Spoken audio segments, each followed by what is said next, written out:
An ancient culture, a silenced music, and a man who's keeping a tradition alive. On today's show, we'll be visiting AMIR VAHAB in his studio overlooking Central Park. I'm Shelley Zhang, and this is Asia Talk.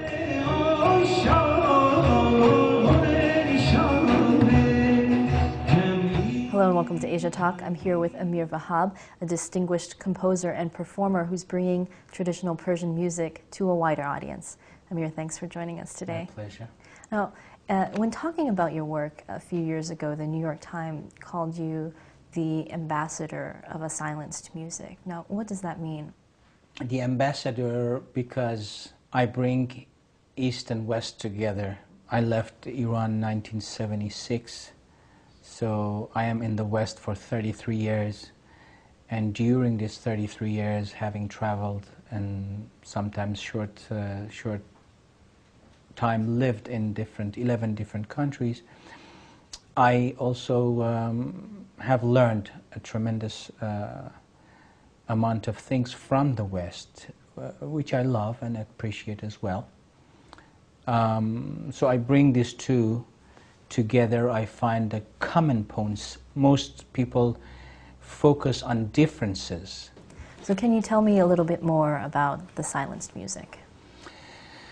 Yes, the silenced music refers to the part that after the Persian Revolution, Iranian Revolution, because we were so westernized, they tried to cut that influence as much as possible and bring back the traditional music. To some extent, they might have even, some fanatic people might have even thought that, music should not be played or forbidden. I would not be surprised if they were, group of people, of course, minorities. But music is certainly like food for the soul. You cannot possibly say it's forbidden to eat because it's not going to happen.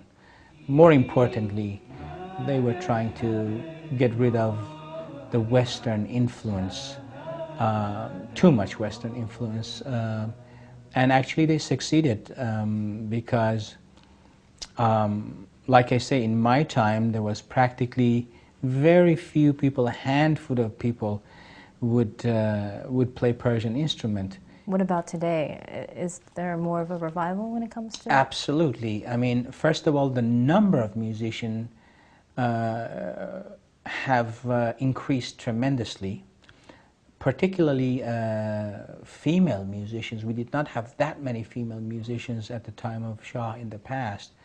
Now, just as much, men and women, boys and girls from young age, they start, you saw in my class, there are more female than male, but back home also, and a lot of young people are now attracted to Persian music, and because there is so much demand for this traditional instrument, a lot of people started learning and making these instruments. So the instrument making, actually the whole technology of it has improved. So let's talk about a little bit about this music that you love. What would you say is the essence of Persian music or this Eastern music that you're interested in? Okay, first of all, as you know, Persians are there in that area, or Iranians are there some 7,000 years. But our music, some of the music we play, it's as old as 3,000, 4,000 years that traveled to us chest to chest. That means, of course, there were no recording material, but chest to chest is an expression meaning, father to son, teacher to student, or person to person, in an oral tradition. And even on those days, they used to sit around in a circle and play these frame drums that you see here, and they would chant and sing.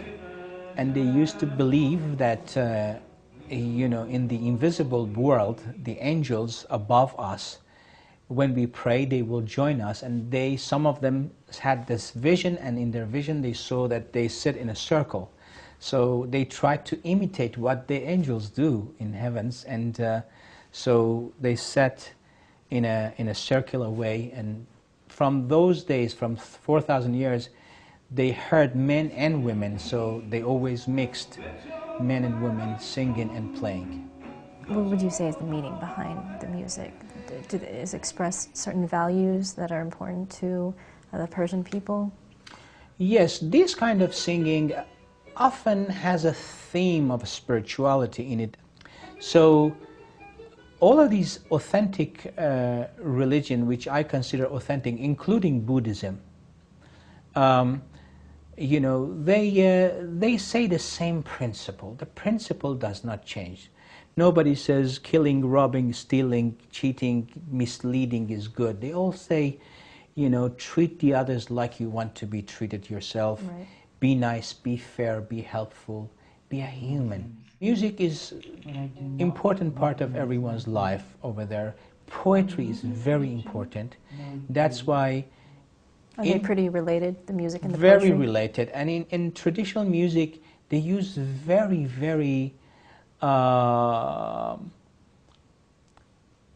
very academic and spiritual poetry. I mean, like I say, sometimes in the West I listen to the words. Some of them are beautiful, but not all of them makes a lot of sense. You know, in Persian traditional music, the lyrics, the poetry has to be, you know, first class and, you know, really good, worthy. Otherwise, people would not, you know, would not be impressed. It's a very important part of the music. If you're singing, if it's only instrumental, of course, is a different story. But if it's a music that is voice, accompanied with voice, the poetry plays an important role. Okay, Amir, we're going to take a quick break, and we'll be back.